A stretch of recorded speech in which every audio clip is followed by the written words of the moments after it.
Hey everybody, welcome back. So Sabotage Studio had a stream today for Sea of Stars. It was roughly an hour long and they released a bunch of new information about the game and showed off some new gameplay. So what I'm going to do is I'll show you my reaction to some of the stream. This will all be time-stamped in the video description, and I will also timestamp just a summary of what I believe to be the key information revealed in this stream. So I'll have it all timestamped with the reaction, the information that was covered, by and large a summary of it.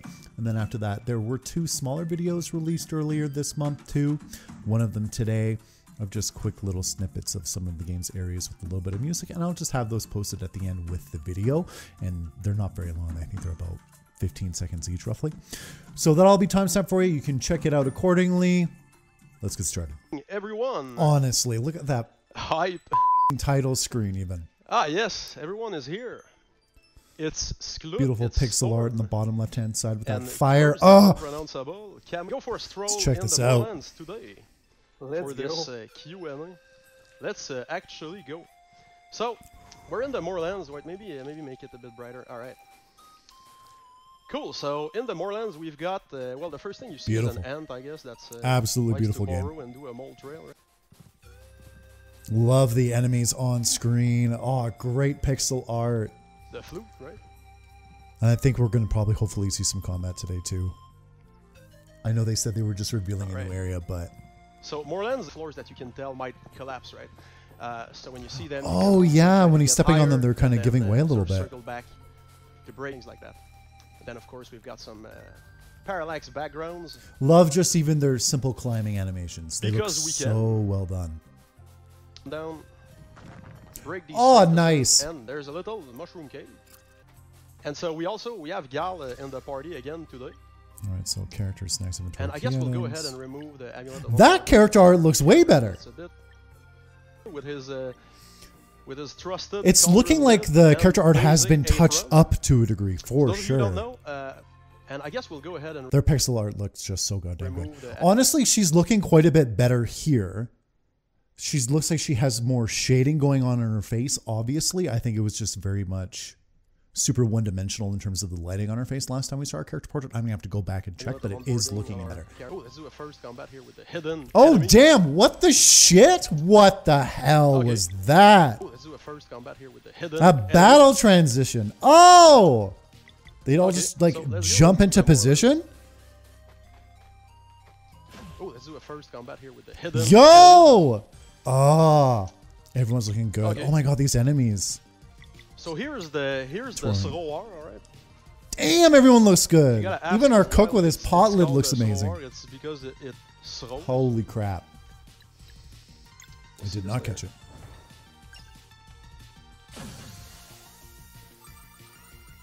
Holy Jesus, guys! Oof! I failed that block there. Okay, hold that on. reminds me of Mog's bomb attack from Granny Be One. a shame if I died. So collecting orbs so Gal, here. Again does a double hit. So Gal doesn't do any. For those who haven't seen Gal yet in combat, please. So in terms of the gameplay with the Lux, which we'll look at a bit more thoroughly later, you can get rid of 2 regular attack blocks. Damn, that jumping backflip for his attack animation, our sun boy. Things like that. Awesome. Okay, hold on. Yeah, so let's look at the ends actually.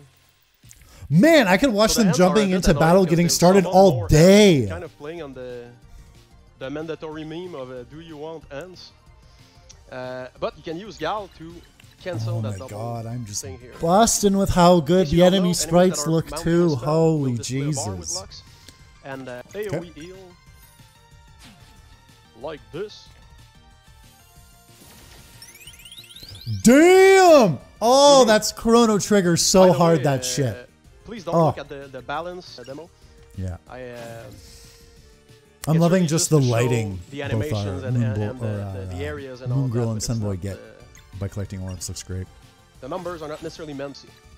And so just the way his backpack sways on him here. Generates these little orbs, which we call so good. And that's what you can use to boost. All right. Cool, Matt. So if we want to start, how the fuck is this game not being talked about more? How the fuck is it not being talked about more? We might as well get a if you don't know how Sabotage approaches design is we distill instead of dilute, right? So, for example, instead of saying like, oh, that goes for 120 hours, but you'll only play it once, and you know, it's lacking beats in some places, and there's a super tedious part where that makes you never want to replay it.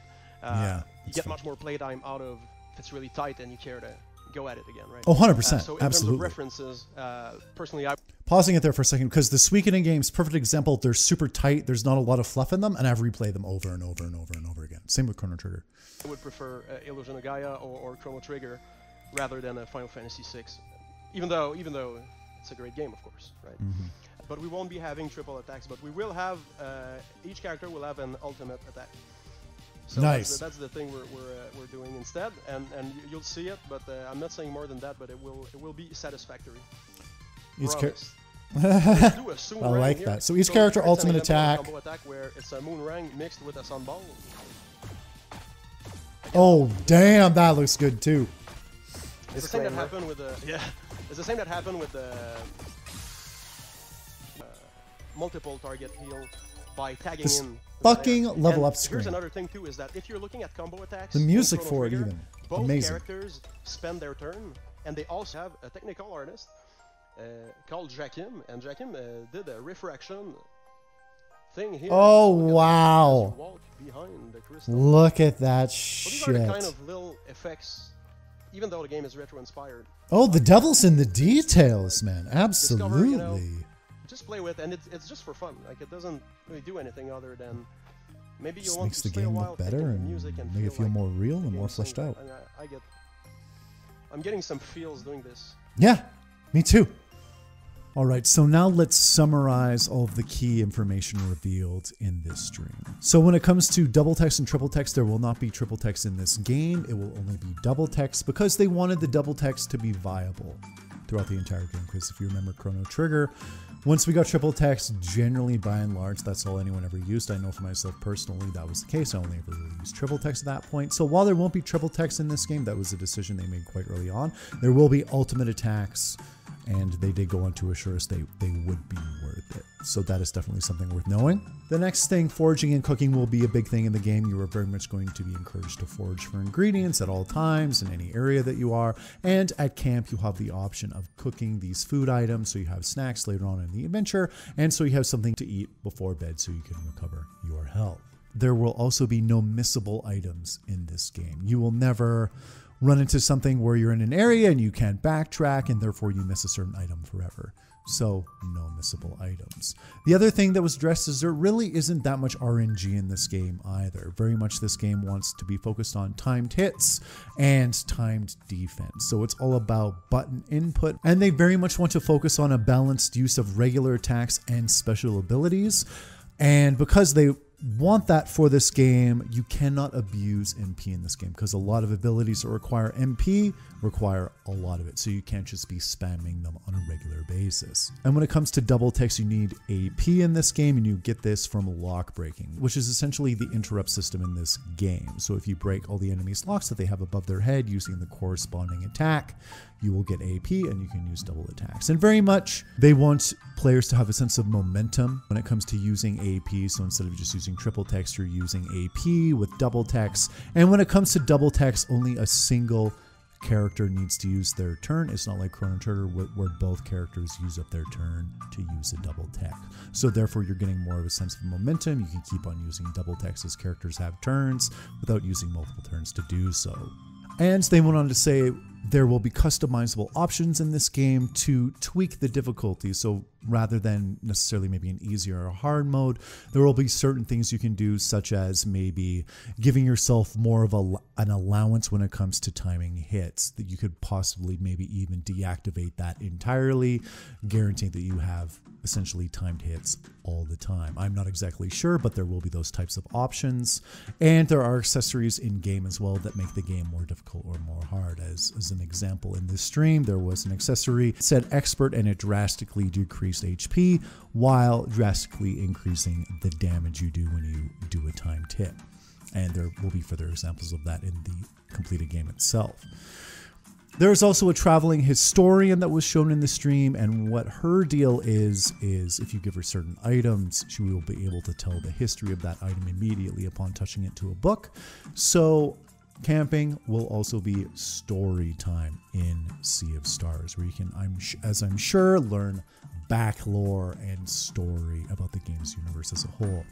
And another very interesting tidbit I found is that Sabotage Studio has 5 arcs planned for the overall universe of their games. So they went on to say that The Messenger is book 1 of the 5 arcs. Sea of Stars is book 2.